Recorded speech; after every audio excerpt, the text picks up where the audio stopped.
नमस्कार दोस्तों, स्वागत है आपका मेरे चैनल टिक इंस्टीट्यूट पर। तो स्टार्ट करते हैं आज का वीडियो।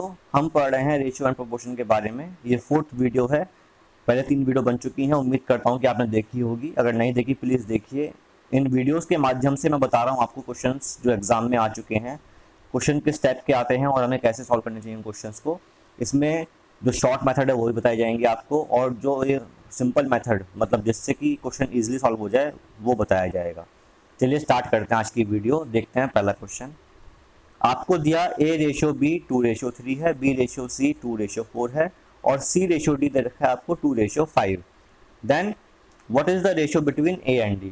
तो जरा देखो आप, A, B, C और C और D इनका दे रखा है हमें रेशियो। पूछा हमें A और D का। अगर आप इसको मल्टीप्लाई कर दें आपस में तो B से B कट गया, C से C कट गया, मतलब कि A और D का रेशियो तो आएगा। बात समझ में आ रही है? तो मतलब कि यहाँ लिख दो वैल्यू।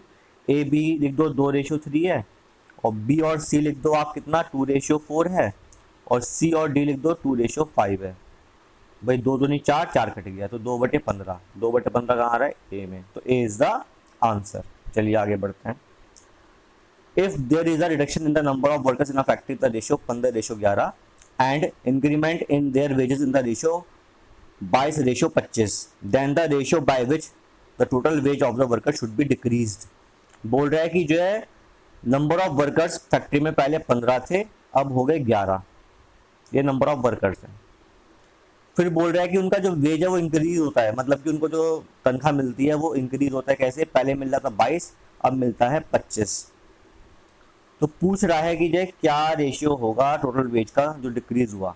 तो भाई इतने नंबर हैं, अब उनको पहले मिल रहा था वेज कितना 22, मतलब कि 15 × 12 डिवाइड बाय, अब जो अब है वो नंबर ऑफ वर्कर्स कितने हो गए? 11 हो गए हैं, और कितना वेज मिल रहा है उनको? 25 मिल रहा है। तो इनका निकालना है हमें रेशियो, निकाल लेते हैं।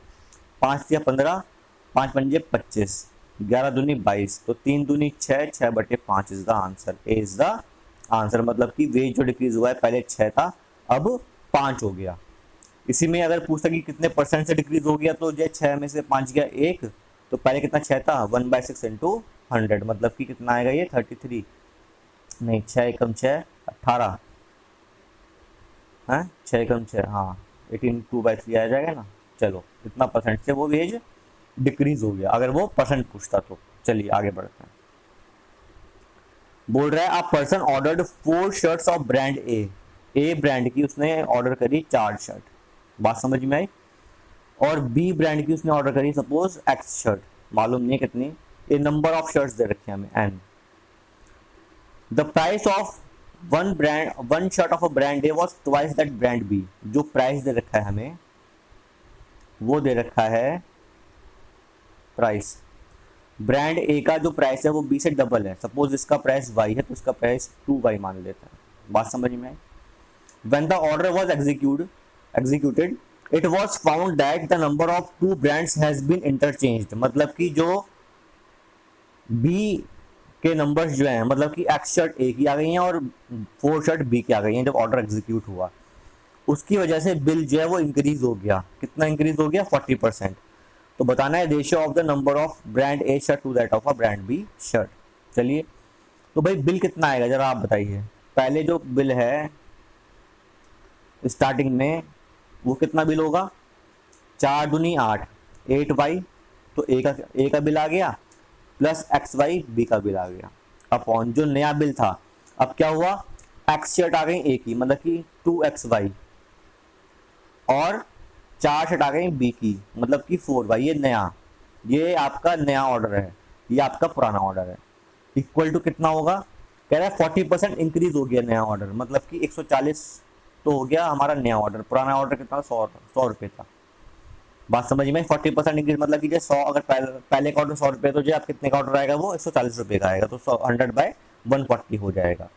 चलिए ये कटा, 2 5 जा और 2 7 जा, यहाँ काटेंगे भाई, y से y कट गया सारा का सारा। तो ये बच गया हमारा 8 + x upon 2x + 4। 8 + x upon 2x + 4 is equal to 5/7। 2x + 4, ठीक है। तो 8 7 56 प्लस 7x, 5 दूनी 10x, 5 चौक 20, ठीक है ना। तो ये आ जाएगा 36 बराबर 3x। इसका मतलब है कि x कितना आ गया, 12 आ गया, x 12 आ गया।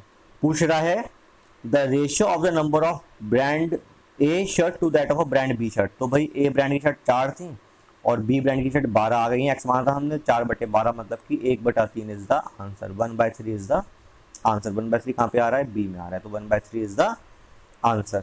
बात समझ में आई दोस्तों? उम्मीद करता हूँ कि आपको क्वेश्चन समझ में आएंगे तो मैंने बताया है आज। अच्छे लगे हो तो please like this video, share my video and subscribe my channel. Thank you, have a very nice day.